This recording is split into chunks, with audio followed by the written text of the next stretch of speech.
ನಾಮಾಕ್ಷರಗಳು. ಅಶ್ವಿನಿ ನಕ್ಷತ್ರದಲ್ಲಿ 4 ಚರಣಗಳು: ಚೂ, ಚೇ, ಚೋ, ಲ. ಭರಣಿ ನಕ್ಷತ್ರದಲ್ಲಿ 4 ಚರಣಗಳು: ಲಿ, ಲು, ಲೇ, ಲೋ.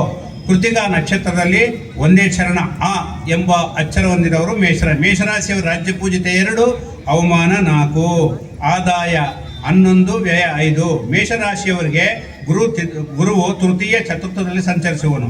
ಚತುರ್ಥ ಪಂಚಮದಲ್ಲಿ ಕೇಸು ಸಂಚಾರ, ದಶಮ ಲಾಭಸ್ಥಾನದಲ್ಲಿ ರಾಹು ಸಂಚಾರ, ವ್ಯಯದಲ್ಲಿ ಶನಿ ಸಂಚಾರ ಪ್ರಧಾನ ಫಲವನ್ನು ನೀಡುತ್ತವೆ.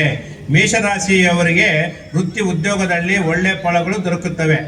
ವ್ಯಾಪಾರದಲ್ಲಿ ಸಮಸ್ಯೆಗಳು ಎದುರಿಸಬೇಕಾಗಿ ಬರುತ್ತದೆ. ಹೊಸ ಬಂಡವಾಳಕ್ಕಾಗಿ ಸಾಲಗಳು ಮಾಡುತ್ತೀರಿ. ಕುಟುಂಬ ಅಭಿವೃದ್ಧಿ ಚೆನ್ನಾಗಿರುತ್ತದೆ. ಶುಭ ಕಾರ್ಯಗಳು ನಡೆಯುತ್ತವೆ. ವಿವಾಹ ಪ್ರಯತ್ನಗಳು ಅನುಕೂಲಕರವಾಗಿರುತ್ತವೆ. ಹೊಸ ಉದ್ಯೋಗಕ್ಕೆ ಮಾಡುವ ಪ್ರಯತ್ನಗಳು ಅನುಕೂಲಕರವಾಗಿರ್ತವೆ. ದ್ವಿತೀಯಾರ್ಥದಲ್ಲಿ ಉದ್ಯೋಗ ಬದಲಾವಣೆಯಾಗುವ ಸಂಭವ. ನೂತನ ಗೃಹ ಯೋಗ, ವಾಹನ ಯೋಗ ಇರುತ್ತದೆ. ನೂತನ ವಸ್ತುಗಳನ್ನು ಖರೀದಿಸುವಿರಿ. ಪ್ರಯಾಣಗಳು ಅಧಿಕವಾಗಿರುತ್ತವೆ. ಅದರಿಂದ ಸಿಗುವ ಫಲಗಳು ಕೂಡ ಚೆನ್ನಾಗಿರುತ್ತವೆ.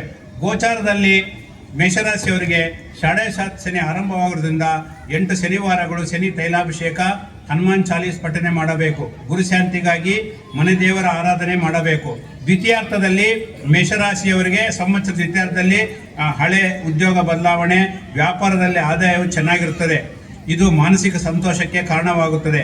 ಈ ಹಿಂದೆ ತೆಗೆದುಕೊಂಡ ಸಾಲಗಳು ತೀರಿಸುತ್ತೀರಿ. ಶಾರೀರಿಕ ಮಾನಸಿಕ ಆರೋಗ್ಯ ಕಾಪಾಡಿಕೊಳ್ಳಲು ಹೊಸ ಪ್ರಯತ್ನಗಳು ಮಾಡುತ್ತೀರಿ.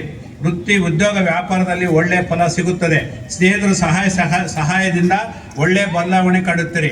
ನಿಮ್ಮ ಭಾಗಸ್ವಾಮಿ ಹೆಸರ ಮೇಲೆ ಒಂದು ಸ್ಥಳ ಅಥವಾ ಹೊಲವನ್ನು ಖರೀದಿಸುವಿರಿ. ಅಣ್ಣ ತಮ್ಮನೊಂದಿಗೆ ಸಮಸ್ಯೆಗಳು ಬರುವ ಸಂಭವ. ವಿವಾಹ ಗೃಹ ನಿರ್ಮಾಣ ಸಂಬಂಧ ಪ್ರಯತ್ನಗಳು ಫಲಿಸುತ್ತವೆ. ಮೇಷರಾಶಿಯವರಿಗೆ ವಿದೇಶ ಪ್ರಯತ್ನಗಳು ಫಲಿಸುತ್ತವೆ.